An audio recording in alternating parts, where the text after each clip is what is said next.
Dans les rues animées de Kampala, Célia Bouchimé marche d'un pas décidé, une boîte à outils à la main, les vêtements tachés de graisse. Elle n'est pas une visiteuse ici, elle est mécanicienne et réfugiée du Burundi.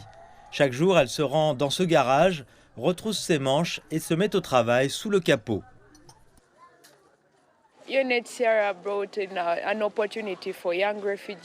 Le HCR a offert une opportunité aux jeunes réfugiés qui souhaitent suivre une formation en mécanique.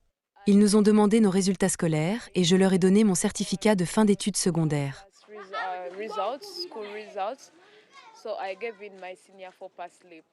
J'étais la seule femme dans ce programme, mais j'ai réussi à le suivre jusqu'au bout.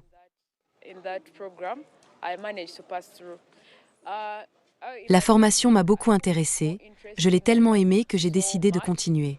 C'est ainsi que je suis devenue mécanicienne professionnelle.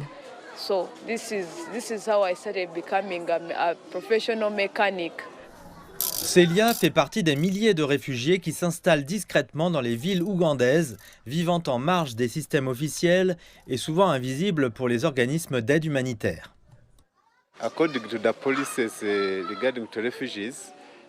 Selon les politiques relatives aux réfugiés, ceux-ci sont libres de se déplacer, de créer de petites entreprises et de gagner leur vie. Je suis ici depuis 15 ans et quand on est une personne qui travaille dur, on ne peut pas mourir de faim. On crée des entreprises et même le gouvernement ougandais nous aide en nous accordant des permis de travail et d'activités commerciales. C'est pourquoi la plupart des réfugiés viennent ici pour voir s'ils peuvent gagner leur vie et subvenir aux besoins de leur famille.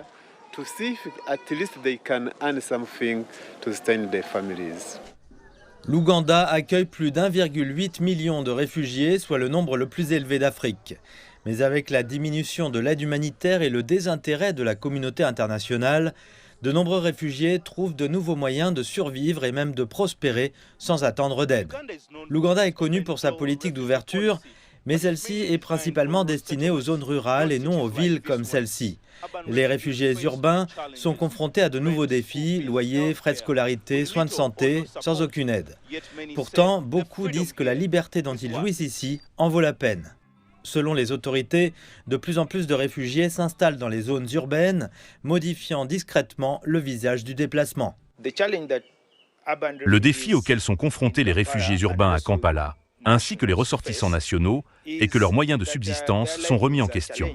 Comme ils viennent de pays étrangers, ils ne peuvent pas créer facilement d'entreprise, ils ne peuvent pas trouver d'emploi, ils sont confrontés à la barrière de la langue. Nous essayons donc de relever certains de ces défis auxquels ils sont confrontés, afin qu'ils puissent être productifs sur le plan économique, qu'ils puissent créer des entreprises, payer des impôts au gouvernement et subvenir à leurs besoins.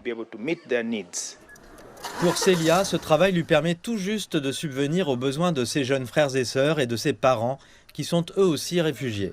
En plus, il comporte des difficultés. Peu importe ce que vous pouvez faire, peu importe vos compétences, ils vous rabaisseront toujours à cause de votre âge. De plus, en tant que réfugiés, nous sommes considérés comme des réfugiés, comme si nous ne faisions pas partie d'eux, comme si nous venions d'un autre endroit.